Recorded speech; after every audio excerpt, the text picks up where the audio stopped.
Hello friends, यदि आप कोई प्रॉपर्टी परचेज़ कर रहे हैं, प्लॉट हो सकता है या वो फार्मिंग लैंड हो सकती है, रेजिडेंशियल हो सकता है, फ्री होल्ड प्रॉपर्टी हो सकता है कोई मकान है। तो मैं आज आपको बताऊंगा कि आप जो है कौन कौन से डॉक्यूमेंट्स आप चेक करने चाहिए, क्योंकि सबसे ज़्यादा धोखाधड़ी हो रहे हैं, फ्रॉड्स हो रहे हैं, लोगों का पूरा पैसा बर्बाद हो रहा है। तो मैंने बहुत सोच समझ कर वीडियो बनाया है, एक एक चीज़ इसमें क्लियर करने की कोशिश करूँगा, ठीक है।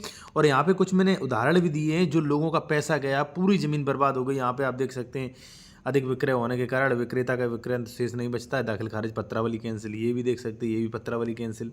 ये पूरी ज़मीन राज्य सरकार में निहित हो गई। यहाँ पे आप देख सकते हैं, भूमि राज्य सरकार में लगाए जाने हेतु सेवा में आख्यायित प्रदेशित अंकन हो, यानी कि पूरी ज़मीन राज्य सरकार को चली गई। तो इन फ्रॉड से आप कैसे बचें, ठीक है। सबसे पहले मैं आपको बता दूं साथियों कि अगर आप प्रॉपर्टी खरीद रहे हैं तो आपको नियम भी पता होने चाहिए। कुछ प्रॉपर्टी खरीदने पर नियम भी हैं, ठीक है, वो आपको समझाएंगे।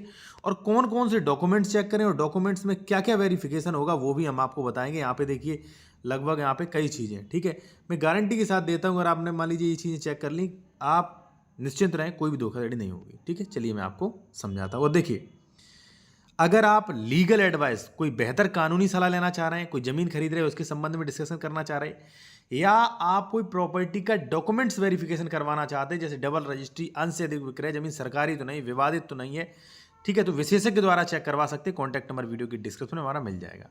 सर्वप्रथम, आप जमीन खरीद रहे हैं तो आपको कुछ नियम खुद पता होने चाहिए। देखिए, एडवोकेट आपको नहीं समझाएंगे। अगर एडवोकेट ही समझाते तो ये सबसे ज़्यादा रजिस्ट्री कैंसिलेशन के, लोगों को पैसे जा रहे हैं, लोगों की ज़मीन पे कब्जा हो रहे, विवाद हो रहे, वो क्यों होते?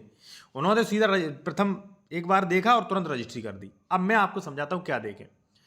सबसे पहले आप साथियों चेक करें 98 का उल्लंघन तो नहीं हो रहा। यूपीआरसी के कुछ नियम भी हैं और प्रॉपर्टी ट्रांसफर एक्ट सेक्शन 3 भी कहता है कि भाई जब आप रजिस्ट्री करवा रहे हैं तो जांच पड़ताल करना आपका कर्तव्य है। आपने अगर धोखाधड़ी कोई जमीन जांच पड़ताल नहीं की, वो आपकी जिम्मेदारी है, रजिस्ट्री विभाग की नहीं है, ठीक है ना। तो सबसे पहले तो सेक्शन 98 चेक करें। कुछ नियम होते हैं। 98 क्या रिस्ट्रिक्शन लगाता है कि भाई SC ST से जमीन तो नहीं खरीदी है, अगर खरीदी है तो 98 की परमिशन मिली थी कि नहीं मिली थी, ठीक है ना।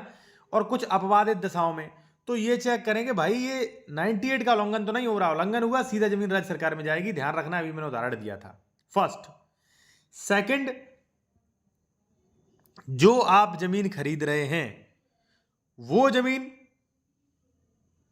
ट्रांसफरेबल राइट्स वाली है कि नहीं, उसे ट्रांसफर करने का राइट्स है कि नहीं, सरकार ने किस कैटेगरी में उसे रखा गया है, ठीक है ना। कौन सा भूमिधर है, किस टाइप का भूमिधर है वो, ठीक है ना। तीसरा, जमीन का श्रेणी नंबर क्या है, खातेदार का वर्ग क्या है, ये भी चेक करें। भौमिक अधिकार वर्ष क्या थे, ये भी। तीन चीजें तो मैं मैंडेटरी बताऊंगा। तीन चीजें का आपका नॉलेज नहीं है तो हाथ मत डालिए, एकदम रुक जाइए। और आप नहीं तो अपने एडवोकेट से पूछिए तीन चीजें, ठीक है। नहीं तो हमारा कॉन्टैक्ट नंबर वीडियो के डिस्क्रिप्शन में मिल जाएगा, आप कानूनी सलाह ले सकते हैं, फीस पे करके, व्हाट्सएप पे मैसेज करके, ठीक है। अब देखिए, ये तीन चीजें तो भाई मैंडेटरी हैं। इन तीन चीजों के बिना जानकारी के मैं आपसे कहूंगा जमीन ना खरीदें, ठीक है। हाँ, अगर आप और भी रिस्क नहीं लेना चाहते तो ये चौथी भी चीज़ चेक कर लीजिए। हम तो चेक करते हैं भाई, जैसे इसका 143 हुआ है कि नहीं, सेक्शन 80 हुआ है कि नहीं, 116, 117, सेक्शन 30। अब आप कहेंगे सर ये क्यों चेक करूं?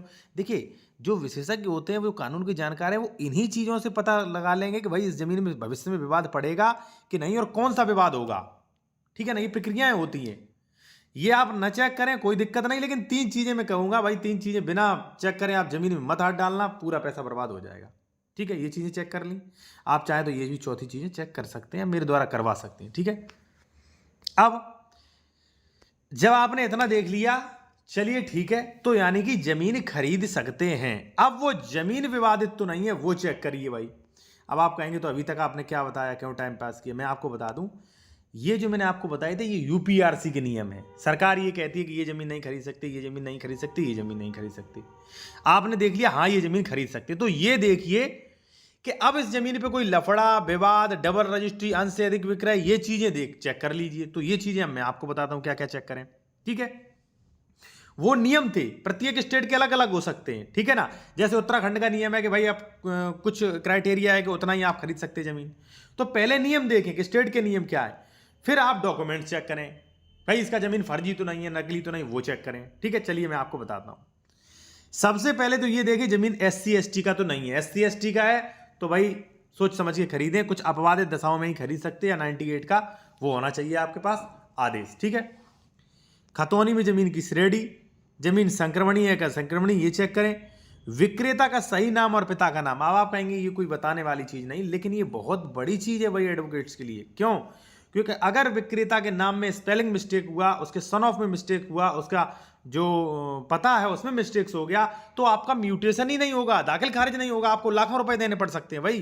दाखिल खारिज नहीं होगा तो प्रॉपर्टी नहीं बेच सकते आप, फिर बाद में फंस जाओगे बुरा। ठीक है। पांचवा है साथियों कि विक्रेता का नाम खतौनी पर कैसे आया। जैसे मान लीजिए भाई मैंने आपको रजिस्ट्री दी, तो आप ये भी पता करें कि भाई इन भाई साहब का नाम रजिस्ट्री में कैसे मेंशन हुआ, कैसे आया, इन्होंने वसीयत से ली, दान पत्र ली, भौमिक अधिकार वर्ष क्या थे, कैसे रजिस्ट्री में आया, पूरा पता लगे। और जिसने बेचा उसे राइट्स था बेचने का कि नहीं, ये भी पता करें आप। ठीक है।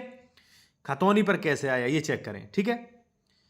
छठवां, विक्रेता का कुल अंश यानी कि कुल क्षेत्रफल कितना कितना, जैसे मान लीजिए एक्स प्रॉपर्टी खरीद रहे हैं, ये 10 बीघा का चक है। ठीक है। तो हम बेच रहे हैं, मान लीजिए मेरा नाम है एक्स, तो आप ये भी चेक करें कि ये जो वकील साहब हैं, ये जो जमीन बेच रहे हैं, इनका इसमें कितना शेयर है, और उस शेयर का रिकॉर्ड रजिस्ट्री से, म्यूटेशन से, आरसीएमएस पे आदेश से चेक करें भाई। ठीक है। मैं फिर कहूंगा कि अगर आप कोई जमीन खरीद रहे हैं, कोई लीगल कंसल्टेशन है, ठीक है, तो ले सकते हैं, या जमीन खरीदे डॉक्यूमेंट्स भी चेक करवा सकते हैं, जैसे डबल रजिस्ट्री, अंश से अधिक विक्रय, जमीन पे कोई फ्रॉड, विवाद, लोन वगैरह सारा चीज चेक करवा सकते हैं मेरे द्वारा। ठीक है। कॉन्टैक्ट नंबर वीडियो की डिस्क्रिप्शन में आपको मिल जाएगा। ठीक है। अब देखिए मैंने आपको क्या बताया, अंश चेक करें। ठीक है। क्योंकि आजकल लोग अंश से अधिक विक्रय ज्यादा कर दे रहे हैं। अब आप कहोगे अंश से अधिक विक्रय कैसे हो जाता होगा सर? हो जाता है। ये देखिए, ये मैं फिर आपको फिर एक बार आदेश दिखाऊंगा। देखिए, खतौनी पर इस आशय से किया जाता है विक्रेता द्वारा अपने अंश से अधिक विक्रय किया गया। भाई देखिए आजकल कितना फ्रॉड हो रहा है। और देखिए सरकार की भी मैं लापरवाही मानूंगा कि जमीनें सब 1200 स्क्वायर मीटर और बेचती 1500 स्क्वायर मीटर, बाद में दाखिल खारिज नहीं हो रहा, रजिस्ट्री कैंसिल हो रही है। ठीक है ना। तो ये चीज चेक करें भाई, उदाहरण आपके सामने, इससे अच्छा वीडियो आपको मिल ही नहीं सकता पूरे यूट्यूब पे। ठीक है ना।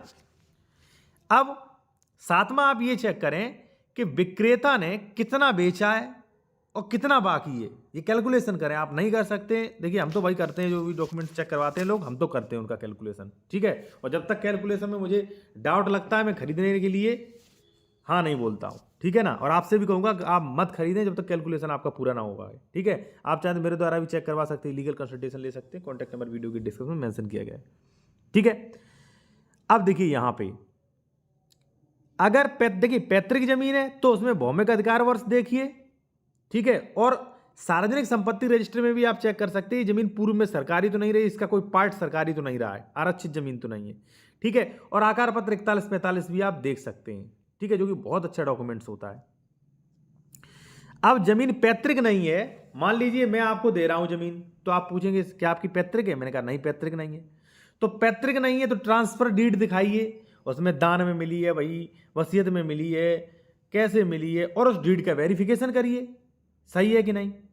खतौनी पर हुए सभी आदेश, साथियों मैं आपको कहूंगा खतौनी पर जितने भी आदेश, सभी आदेशों को अच्छे से समझें कि कौन सा आदेश किस सेक्शन में हुआ, इसका क्या मतलब है, इसका क्या भविष्य में नुकसान होगा, किस लिए किया गया है। खतौनी पर बंधक या लोन संबंधी आदेश भी चेक करें, जैसे मान लीजिए बंधक तो नहीं है, लोन तो नहीं है, ये भी चीज चेक करें आप। 11वें साथियों की जमीन पर कोई केस तो नहीं चल रहा, ये भी चेक करें। ये पता करना थोड़ा जटिल होता है। ठीक है। लेकिन फिर भी आप पता कर सकते हैं। ठीक है। 99% तो हमारे द्वारा भी किया जा सकता है। ठीक है ना। 1% कह नहीं सकते। 12वां है साथियों, रजिस्ट्री में विक्रेता ने कितना खरीदा कितना बेचा, रजिस्ट्री भी चेक कर सकते हैं। विक्रेता ने कितनी जमीन रजिस्ट्री कर दी, कितनी बाकी, मैं बता चुका हूं। विक्रेता द्वारा डबल रजिस्ट्री वाला फ्रॉड तो नहीं हुआ है।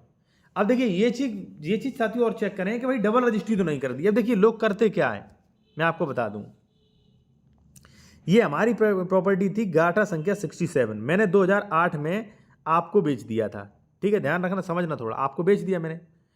ठीक है। और पैसे ले लिए हमने 10 लाख, आपने नहीं कराया दाखिल खारिज भाई, तो जमीन किसके नाम शो हो रही? ए के नाम, यानी कि मेरे नाम। ठीक है। अब मैंने क्या किया, जमीन मेरे नाम शो हो रही थी लेकिन रजिस्ट्री आपके पास है, लीगल आप मालिक बन चुके। मैंने क्या किया, फर्जी तरीके से ये जमीन जो है ये रजिस्ट्री कर दी। किसको? 2025 में किसको कर दी? किसी सी बंदे को कर दी। उसने रजिस्ट्री भी करा ली, दाखिल खारिज भी करवा लिया, फिर आपको पता चला कि अरे भाई इसने तो दूसरी जगह भेजी, फिर आपने उस पर FIR करवाई मुझ पर, इसका दाखिल खारिज कैंसिल करवाया। तो भाई आप इतना परेशानी क्यों हो? पहले से ना चेक कर लीजिए कि इसका डबल रजिस्ट्री तो नहीं हुआ है, और 2025 में जिसने रजिस्ट्री कराई बाद में उसका पैसा भी पूरा डूब जाएगा। तो ये चीज़ें चेक करें भाई, कोई नहीं बताएगा आपको, ठीक है। और आप कहेंगे सर हमारे एडवोकेट तो बता देंगे, सब अपने भरोसे भी कुछ रहिए भाई। अगर एडवोकेट्स या मान लीजिए जागरूक लोग हो जाते तो इतना प्लॉट संबंधी विवाद ना होते, ठीक है ना। और विवाद एक बार हो जाए ना तो भाई आपका एक तो पूरा पैसा मेहनत के गया, दूसरी बात टेंशन भी आपको, तीसरी बात बेइज्जती भी कि अगर आपका प्लॉट चला गया। तो सारी चीज़ें हैं भाई। आप मान लीजिए 10 लाख रुपए की प्रॉपर्टी खरीद रहे हो तो मान लीजिए 1,000-2,000 रुपये आप वेरिफिकेशन में खर्च कर सकते हो, ठीक है ना। जमीन प्लॉट्स का सरकारी नक्शा, साथियों नक्शा भी मैप चेक करें। अगर मान लीजिए प्लॉट्स है तो लेआउट चेक करें उसका। 143 भौतिक कब्जा सत्यापन भी कर सकते हैं कि वास्तविक कब्जा इस पर किसका है, ठीक है। तो ये सारी चीज़ें आप चेक कर सकते हैं, मैंने आपको बता दिया साथियों। बाकी मान लीजिए मैं एक चीज़ और कहूँगा कि अगर आप जूनियर एडवोकेट हैं, बेहतर वकालत सीखना चाहते हैं तो इस चैनल को ज्वाइन कर सकते हैं। ओनली 59 रुपये में आप बेहतर वकालत, ठीक है, आप जो है ड्राफ्टिंग्स, नए नए कोर्ट्स के ऑर्डर्स वगैरह जो है स्पेशल वीडियोज़ में देख सकते हैं, जिनके आपको नोटिफिकेशन मिलेंगे ज्वाइन के बाद, ठीक है जी।